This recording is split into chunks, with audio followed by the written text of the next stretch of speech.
ఈస్టిక్ తరహా కాన్సెప్ట్లకు పోవట్ల అతను. కాబట్టి అక్కడ కొడాలి నాని కూడా ఎందుకు అనవసరంగా కవ్వించుకోవడం అని ఆగున్నాడు అతను. వాస్తవంగా అతని మీద బాగా ప్రెషర్ ఉంది, చంద్రబాబు మీద లోకేష్ మీద కూడా కొడాలి నాని ఏదో పాయింట్లో లోపలేసేయండి అని. జనసేన తెలుగుదేశం వాళ్ళు ఇద్దరి మీద కూడా ప్రెషర్ ఉంది. కొడాలి నాని సైలెంట్ అయిపోవడంతో అయిపోయిన రీజన్ ఏంటంటే ఒకటి ఆ భయం ఉంది, ప్లస్ ఇతను తనని టార్గెట్ చేయనప్పుడు ఎందుకు అన్న రూట్లో ఆగున్నాడు. అయితే అదే సందర్భంలో ఇతను వల్లభనేని వంశీకి తనకి ఇప్పుడు లైఫ్ అండ్ డెత్ క్వశ్చన్ అయింది. తన నియోజకవర్గంలో అడుగుపెట్టి కూడా తొక్కి నారదీయాలన్నటువంటిది అక్కడ అతను వెంకట్రావు ప్లానింగ్.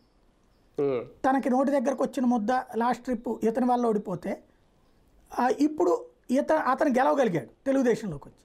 కాబట్టి ఆ సీటు స్ట్రాంగ్ అని గ్రహించాడు. వల్లభనేని వంశీని దెబ్బ కొట్టేస్తే శాశ్వతంగా ఒకప్పుడు దాసరి బాలవర్ధన్ రావు, ఒకప్పుడు గద్దె రామ్మోహన్ ఎట్లయితే స్ట్రాంగ్గా ఉన్నారో అట్లా గన్నవరాన్ని తను స్ట్రాంగ్గా ఏలాలనుకుంటున్నాడు ఆయన. దానికి తోడు తెలుగుదేశంలో వల్లభనేని వంశీ మీద చాలా కసి ఉంది కాబట్టి కేసులు వాళ్ళ అనుచరులు ఎవరెవరైతే వల్లభనేని వంశీకి ఉన్నారో వాళ్ళందరినీ టార్గెట్ చేస్తూ వస్తున్నారు. కాబట్టి ఇప్పుడు వల్లభనేని వంశీ బయటకు వచ్చాడు. అతనేదో మొన్న అమెరికాకి వెళ్ళినట్టున్నాడు, చదువుకుంటున్నాడు యాక్చువల్గా. మధ్యలో ఇప్పుడు సెలవుల్లో వచ్చాడు తెలియదు ఓవరాల్గా అయితే.